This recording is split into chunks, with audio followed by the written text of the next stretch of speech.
চীন বাংলাদেশকে নিয়ে একটি ড্রাগন ট্রায়াঙ্গেল তৈরি করতে চাচ্ছে বলে ধারণা করতেছে ইন্ডিয়ান মিডিয়া। তাদের মতে বাংলাদেশ, পাকিস্তান এবং চায়নার মধ্যে যে বর্তমান সময় বৈঠকটি হলো, এই বৈঠকটি থেকে আসলে বাংলাদেশ, পাকিস্তান ও চায়না মিলে একটা নতুন ধরনের ট্রায়াঙ্গেল রিলেশনশিপ গঠন করতেছে, যা মূলত ইন্ডিয়াকে ঘিরে থাকবে। আপনারা যদি ম্যাপের দিকে ভালো করে দেখেন তাহলে দেখতে পাবেন যে ইন্ডিয়া, পাকিস্তান বা ইন্ডিয়াকে কেন্দ্র করে পাকিস্তান, অন্যদিকে চায়না আর একদিকে বাংলাদেশ, এই তিনটি দেশকে একসাথে যুক্ত করলে দেখা যায় যে ইন্ডিয়া মাঝখানে পড়ে যায়, একটা ট্রায়াঙ্গেলের মতো শেপ তৈরি হয়। এ থেকেই মূলত ইন্ডিয়ান মিডিয়া এটাকে চায়নার তৈরি করা একটা ট্রায়াঙ্গেল বা ড্রাগন ট্রায়াঙ্গেল নাম দিয়েছে। যেহেতু চীনের একটি প্রতীক হচ্ছে ড্রাগন, তাই এ থেকে বোঝা যায় যে তাদের এই ড্রাগন ট্রায়াঙ্গেল মূলত চায়নার একটি স্ট্র্যাটেজি, যার মাধ্যমে ইন্ডিয়াকে চারপাশ থেকে বা তিন পাশ থেকে ঘিরে রাখার একটা পরিকল্পনা নিয়ে চায়না এগিয়ে যাচ্ছে। তো ব্যাপারটা কি এতটা সত্য? চীন মূলত বর্তমান সময়ে এই জোটটি বাংলাদেশ ও পাকিস্তানকে নিয়ে তৈরি করার একটা বড় কারণ হচ্ছে ইকোনমিক কোঅপারেশন, হলেও ভবিষ্যতে যে এই জোট থেকে একটা মিলিটারি বা বিভিন্ন ধরনের যে ডিফেন্স রিলেটেড বা স্ট্র্যাটেজিক্যাল বিভিন্ন ধরনের স্টেটমেন্ট আসবে কিনা সেই জিনিসটি এখন স্পষ্ট না। কেননা বর্তমান সময়ে বাংলাদেশ এই জোটকে নিয়ে পুরোপুরিভাবে কোনো কনফার্মেশন দেয়নি। অর্থাৎ বাংলাদেশ এই জোট গঠন করতে চায় বা এই জোটে কি কি ধরনের নিরাপত্তা বা অর্থনৈতিক বা যে কোনো ধরনের স্ট্র্যাটেজিক্যাল ইস্যু থাকবে বা ইস্যু রেইজ করা হবে, এই জিনিসগুলো এখন স্পষ্ট না।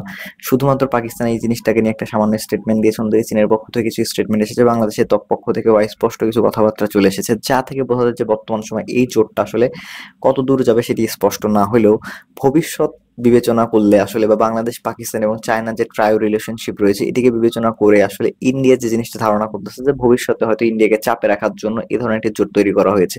কখনো ভবিষ্যতে যদি কোনো যুদ্ধকালীন পরিস্থিতি তৈরি হয় তাহলে হয়তো পাকিস্তানের সাথে ইন্ডিয়ার যুদ্ধ তৈরি হলে বাংলাদেশের পক্ষ থেকে ইন্ডিয়ার উপর চাপ প্রয়োগ করা হতে পারে, বা অন্যদিকে চায়নার পক্ষ থেকে একই সময় ইন্ডিয়ার উপর চাপ প্রয়োগ করা হতে পারে। অথবা এই তিনটি দেশ একসাথে চাপ প্রয়োগ করার মাধ্যমে ইন্ডিয়াকে তিন ফ্রন্টে বিজি রাখলে, অর্থাৎ ইন্ডিয়া পুরোপুরিভাবে অনেকটা চাপে পড়ে যাবে এবং কোনোভাবেই এই চাপ থেকে বেরিয়ে আসতে পারবে না, কেননা তিন ফ্রন্টে যে কোনো চাপ মোকাবেলার সক্ষমতা ইন্ডিয়ার নেই বললেই চলে।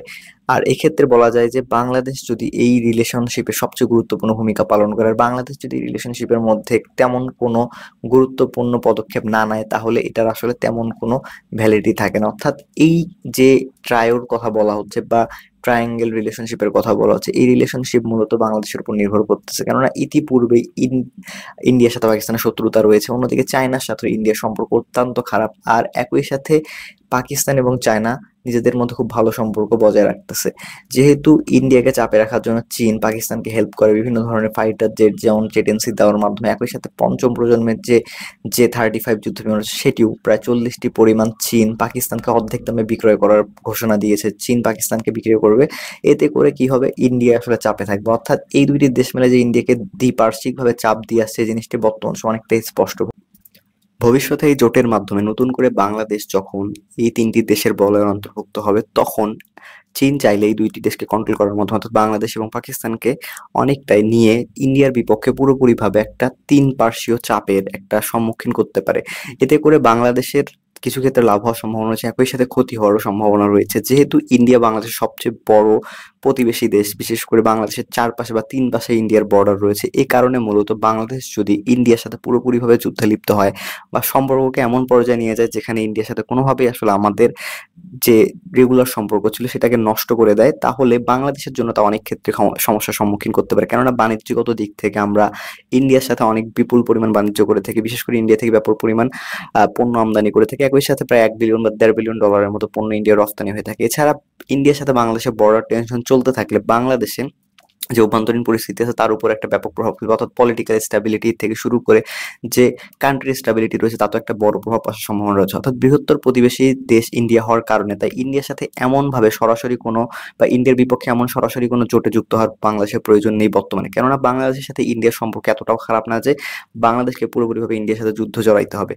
যুদ্ধে জড়াইলে বাংলাদেশের জন্য যে ক্ষতিটা হতে পারে, যে বাংলাদেশ যেহেতু বর্তমানে পুরো পৃথিবীর ইনভেস্টমেন্ট আকর্ষণ করার চেষ্টা করতেছে, বিভিন্ন দেশ থেকে পণ্য যাতে বাংলাদেশ উৎপাদন করা যায়, তারপর বাংলাদেশের প্রতিবেশী দুইটি বড় মার্কেটে রপ্তানি করা যায়, একটি হচ্ছে ইন্ডিয়া, অন্যটি হচ্ছে চায়না। বাংলাদেশের যে ইনভেস্টমেন্ট প্রোগ্রাম রয়েছে তার সবচেয়ে বড় মার্কেটিং হচ্ছে আমাদের দেশ থেকে ইন্ডিয়া, খুব সহজে ল্যান্ড পোর্টের মাধ্যমে পণ্য রপ্তানি করা যায়। একই সাথে বাংলাদেশ থেকে চীনে বা দক্ষিণ পূর্ব এশিয়া বা এশিয়ার অন্যান্য দেশে খুব সহজে পণ্য রপ্তানি করা যায়, যেহেতু বাংলাদেশের চিপ লেবার রয়েছে, অর্থাৎ খুব কম মূল্যে শ্রমিক পাওয়া যায়।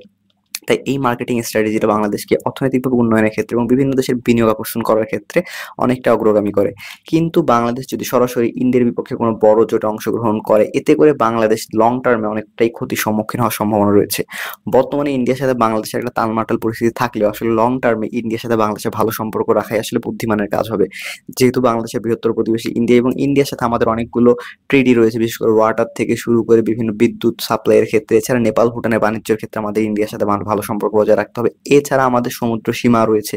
তাই সকল দিক থেকে যদি আপনি এতগুলো জিনিসের কারণে ইন্ডিয়া এবং বাংলাদেশ পরস্পরের উপর নির্ভরশীল, তাই ভৌগোলিক কমপ্লেক্সিটির কারণে ইন্ডিয়া বাংলাদেশের উপর নির্ভরশীল, বিশেষ করে সেভেন সিস্টার্স এর যে যোগাযোগ রয়েছে এগুলোর কারণে ইন্ডিয়াকে এক্ষেত্রে আমাদের ব্যবহার করা উচিত। তাদের সাথে সরাসরি যুদ্ধ বা তাদের সাথে সরাসরি একটা স্ট্র্যাটেজিক্যাল দ্বন্দ্বে জড়াইলে বাংলাদেশ এবং ইন্ডিয়া দুই দেশের ক্ষতি হবে এবং আঞ্চলিকভাবে একটা আনস্টেবল অবস্থা সৃষ্টি হতে পারে।